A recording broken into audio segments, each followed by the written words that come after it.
అన్నయ్య, ఆగలేని అమ్మ మనసు అన్నీ చెప్పేసిందన్నమాట. ఆఖరి నిమిషంలో అన్నీ తెలిసాయి అన్నయ్య. నువ్వు నన్ను పంపించింది మన చెల్లెల దగ్గరికే నాకెందుకు చెప్పలేదు? ఏ చెల్లిరా? ఆ పల్లెలో అందరూ నాకు చెల్లెళ్ళే. అన్నయ్య. అవునరా. Good morning sir. పిలిచారట? అవును, గండ్రగొడ్డలకి ఉరిశిక్ష ఖాయమైంది. ఎల్లుండి ఉదయం 9 గంటలకే ఉరి తీయాలి. అలాగే సార్.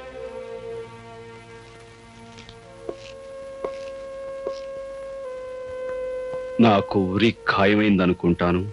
అవును, ఎల్లుండి ఉదయమే ఊరి శిక్ష అమలు జరుగుతుంది. I'm sorry.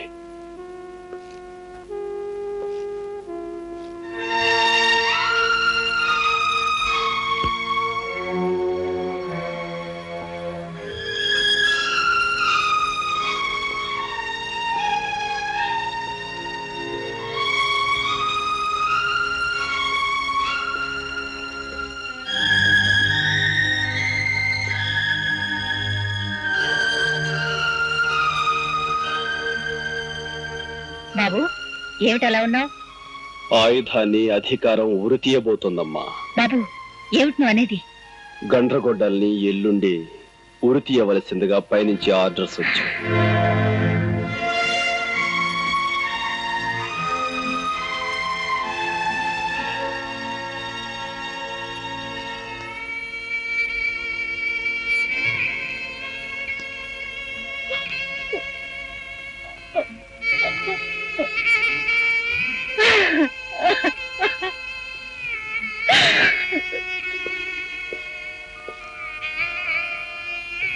ఎందుకమ్మా అంత బాధపడుతున్నావు?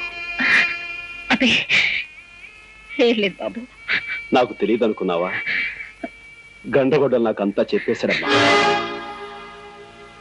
చెప్పొద్దని నా దగ్గర మాట తీసుకుని నువ్వు తన తమ్ముడు అని వాడే చెప్పేశాడా?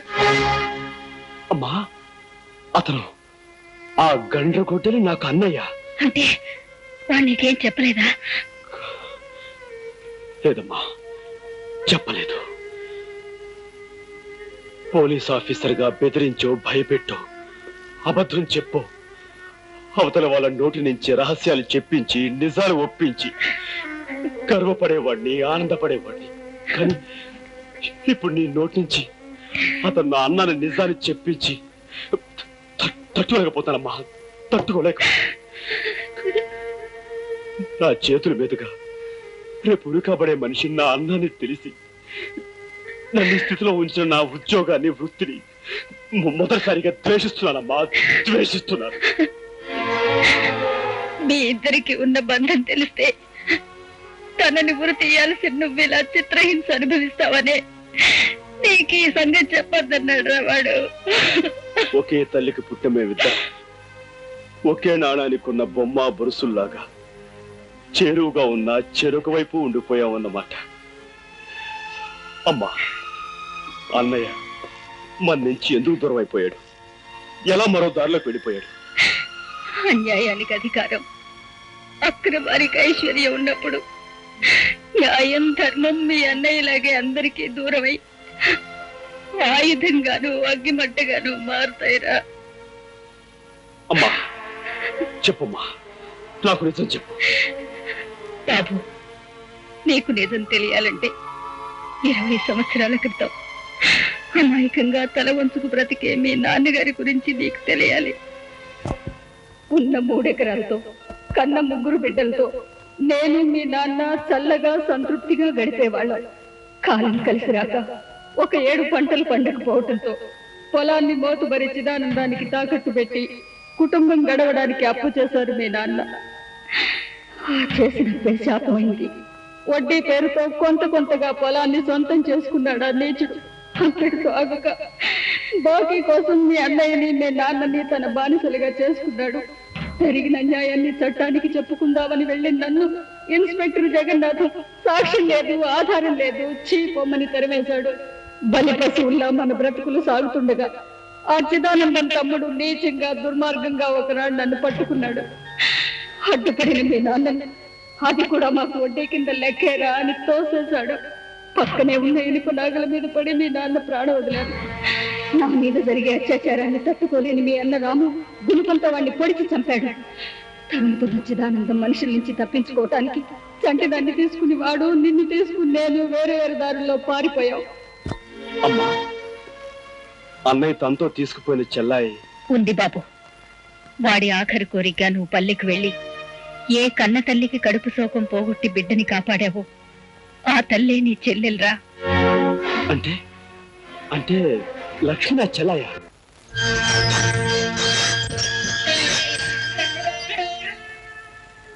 అన్నయ్య, ఆగలేని అమ్మ మనసు అన్నీ చెప్పేసిందన్నమాట. ఆఖరి నిమిషంలో అన్నీ తెలిసాయి అన్నయ్య. నువ్వు నన్ను పంపించింది మన చెల్లెల దగ్గరికే నాకెందుకు చెప్పలేదు? ఏ చెల్లిరా? ఆ పల్లెలో అందరూ నాకు చెల్లెళ్ళే. అన్నయ్య, అవునరా, నేను నిన్ను పంపింది లక్ష్మి మన చెల్లని కాదు. ఆరిపోయే ముందు ఈ దీపం కనీసం ఒక ఇంట్లోనైనా చివరిసారిగా వెలుగునిస్తుందని, ఒక కుటుంబానికైనా సాయం చేస్తుందని. నీ నానే స్వార్థం నుంచి మనిషి ఎదిగి అంతా మనవాళ్ళు. Gopi, you know, this bloody police officer is going to hang you in the early hours of tomorrow. వేల లక్ష్ముల అన్నయ్యను నేనే ఉరుకమ్మ ఎక్కించాలట. నా చేతులతో నేనే స్వయంగా ఉరి తీయాలట. కర్తవ్యం ముందు బాంధవ్యం చిన్నదిరా తమ్ముడు. నా బాధ ఒక అన్నయ్య కోసం కాదు. మరెందుకు?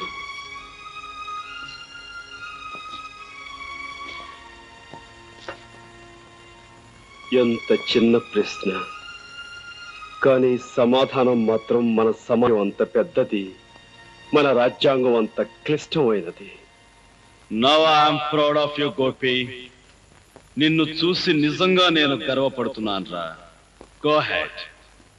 నీ దారిలో నువ్వు, నా గమ్యానికి నేను. ఈ కథకు ముగింపింతే. Go head.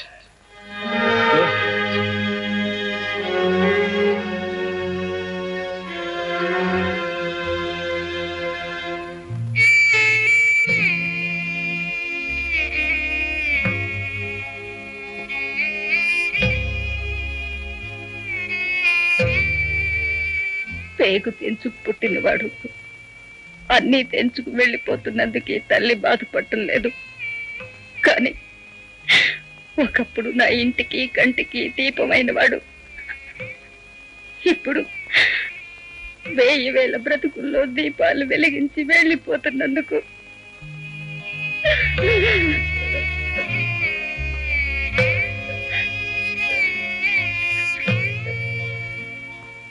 అమ్మా,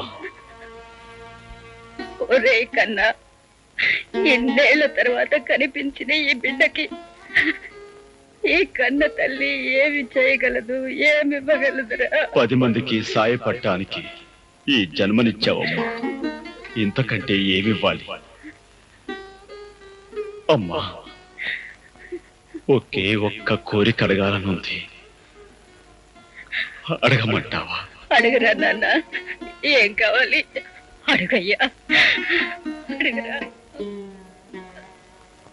అమ్మా, తొలిసారిగా నీ చేత్తో గోరు ముద్దలు తినిపించు.